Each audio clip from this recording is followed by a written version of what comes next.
todo aquello que signifique avanzar en libertades y derechos va a contar con mi apoyo.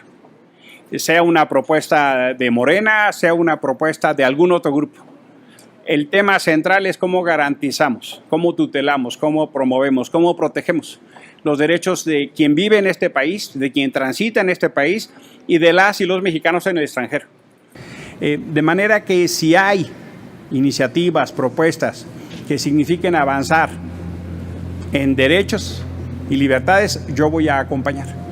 Ahí donde yo vea que hay amenazas, que hay retrocesos, que hay riesgos para libertades y derechos, ahí yo levantaré mi voz para oponerme. Si yo veo más que garantizar derechos se quieren construir clientelas, si yo quiero ver avances democráticos alcanzados en riesgo, no importa de quién venga, alzaré mi voz en contra. Emilio Álvarez y Casa Longoria, senador por la Ciudad de México, sin grupo parlamentario y políticamente independiente, presenta su primer informe legislativo en un ejercicio de transparencia y rendición de cuentas. Como secretario de la Comisión de Derechos Humanos y también como secretario de la Comisión de Zonas Metropolitanas y Movilidad, Álvarez y Casa Longoria es un apoyo con voz, voto y energía política para todas las propuestas legislativas que significan el reconocimiento y ampliación de derechos. Y por eso es tan importante que se escuche la voz de los actores civiles, de los expertos. Nos parece muy importante que estén acá. Como representante de la iniciativa ciudadana Ahora, el senador de la República apuesta por un modelo de parlamentarismo incluyente y democrático, es decir, por hacer realidad instrumentos de participación ciudadana en el espacio público, promover la transparencia e impulsar el Congreso abierto. Parlamento Abierto Ciudadano, organizado por el colectivo Seguridad Sin Guerra y por otras organizaciones como Amnistía Internacional o el colectivo Armas Bajo Control. Acudirán expertos internacionales y nacionales para poder discutir las leyes que regularán a la Guardia Nacional. La labor legislativa en esta 64 legislatura inició desde la lucha para hacer valer el derecho al uso de la voz y de la tribuna. Me parece un precedente muy grave que la nueva legislatura empiece negando el derecho constitucional a un legislador de hacer uso de la palabra, señor presidente. Este régimen nos ha dejado una extraordinaria corrupción. El legado de Enrique Peña Nieto es corrupción, violencia y miseria. Deja la mitad de la población, 62 millones de personas, sin ingreso suficiente para lo básico, los negocios al amparo del poder público. En este primer informe legislativo, el senador Álvarez y Casa Longoria confrontó las expectativas ciudadanas que despertó el gobierno de Peña Nieto y exhibió su quiebre ético, la corrupción desbordada y la impunidad sistemática a las graves violaciones a los derechos humanos. El sexenio peñista tuvo cómplices de la corrupción indiscriminada y los abusos que llevaron, entre otras cosas, al más profundo hartazgo de la ciudadanía. Para la iniciativa Ahora, a la que yo represento en esta tribuna, quiero decirle, secretario, con la más absoluta claridad, que usted es una de las más acabadas expresiones de una cúpula gubernamental caracterizada por la corrupción, la desmesura, la indignidad dentro y fuera de México. Debo decirle que si hay un primer corresponsable del daño de esta administración, usted es esa persona, señor secretario. Le queda mucho a deber a México y a su gente.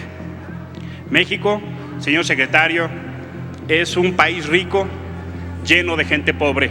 Dígame, señor secretario, ¿de qué le sirve a los pobres de México tener productos de todo el mundo si no los pueden comprar? Este sexenio tuvo un quebranto ético en dos de los ejes icónicos más importantes de la vida pública: derechos humanos y corrupción.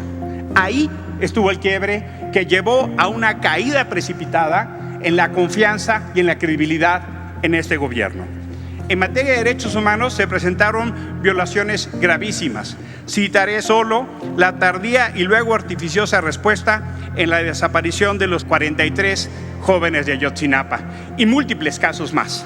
Y por supuesto, se suma todo un raudal de violaciones graves, de más de 37,000 personas desaparecidas, cientos de personas torturadas, también cientos de miles de personas desplazadas internamente que ni siquiera se reconoce, o por ejemplo, las más de 200,000 personas ejecutadas y su espejo en personas identificar que llenan servicios forenses, tráilers o campos, fosas en cualquier lugar de la patria.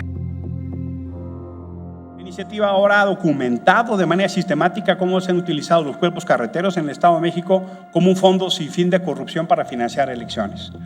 Ese dinero apareció y con notario público se ha testificado que luego desapareció. Yo quisiera saber, secretario, qué hizo la Secretaría a su cargo, qué controles implementó para saber cómo se usó ese dinero. Como legislador independiente, abrió la tribuna del Senado de la República a los grupos de desplazados por violencia política o acción de la delincuencia organizada, cuyos derechos humanos fueron violados ante la complacencia gubernamental. Desde la sesión del Congreso General, dimos cuenta del cierre de la administración de Enrique Peña Nieto y el inicio de gobierno de Andrés Manuel López Obrador. México cambió en el 2018. Hoy la discusión es hacia dónde va ese cambio. Se advierte una alternancia autoritaria, lo que obliga a hacer una firme oposición ante algunas reformas legislativas y políticas públicas, implementadas por el presidente de la República y operadas por sus mayorías legislativas en el Senado y la Cámara de Diputados. Por ejemplo, la profundización de la militarización del país a través de una Guardia Nacional con mando y operación de las Fuerzas Armadas. Una agenda migratoria apegada a los intereses de Estados Unidos y alejada de nuestros hermanos de América Latina. La subordinación de la política exterior al beneplácito del gobierno de Donald Trump. El ataque a los organismos constitucionales autónomos y el constante sometimiento del Poder Judicial, así como una Fiscalía General de la República con autonomía cuestionable que se replica en todos los estados. Mire, uno de los grandes problemas en la Procuración de Justicia es que hay un pacto de impunidad. Los gobiernos no se tocan unos a otros. Y yo escuché con mucha preocupación un fraseo que se acerca a la idea de ley de punto final, de no investigar. Como senador de la República, el trabajo de Emilio Álvarez y Casa Longoria, como secretario de la Comisión de Derechos Humanos, se ha enfocado en ser el medio para dar voz a las víctimas de las violencias y de la crisis de violaciones a los derechos humanos que prevalecen en México. En lo que corresponde a la Comisión de Zonas Metropolitanas y Movilidad, acompaña todos los trabajos para la formulación de una Ley General de Seguridad Vial, entre otras. Como senador independiente, representante de la Iniciativa Ciudadana, ahora, Emilio Álvarez y Casa Longoria pugna por ser una voz activa en la construcción de una verdadera, profunda y auténtica transición democrática, y trabaja para que en las decisiones propias y de otros actores prevalezca el interés público mediante la elaboración de actividades de atención y gestión ciudadana, así como actividades de difusión, promoción con colectivos de víctimas sobre derechos humanos e incidencia legislativa. El senador Emilio Álvarez y Casa Longoria presenta este informe legislativo con la plena convicción de que la rendición de cuentas es una tarea fundamental para la construcción de confianza en el combate a la corrupción y el desarrollo democrático del país.